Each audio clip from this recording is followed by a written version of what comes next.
मित्रांनो, आपल्या चंद्रपूर जिल्ह्यातील बल्लारशा या ठिकाणी एक मोठा लाकूड ठेवलेला आहे. तुम्हाला माहिती आहे का? चला तर दाखवतो.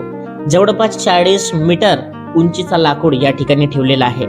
अर्धा बल्लारशा मावेल तेवढं ते या ठिकाणी लाकडच ठेवलेलं आहे. पण जवळपास 1958 ला आलापल्ली डिव्हिजन मधून बल्लारपूर या ठिकाणी हा लाकूड आणण्यात आलेला होता. तेव्हा याची वय 275 होती.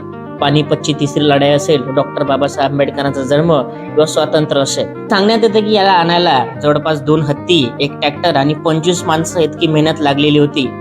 तुम्हाला जवळच या ठिकाणी गव्हर्नमेंट सॉमिल दिसेल. या ठिकाणी तुम्हाला नंबर 1 सागवन तुम्हाला बघायला मिळेल. इथूनच अयोध्यासाठी, राम मंदिरासाठी सुद्धा लाकडं गेलेले आहेत आणि वेगवेगळ्या मंदिरासाठी सुद्धा लाकडं गेलेले आहेत. नंबर 1 लाकडासाठी प्रसिद्ध असलेला आपला चंद्रपूर जिल्हा तुम्हाला बघायला मिळेल. जर तुम्हाला यायचं असेल तर या ठिकाणी 10 रुपये जवळपास तिकीट आहे. व्हिडिओ कसा वाटला नक्की मित्रांसोबत शेअर करा.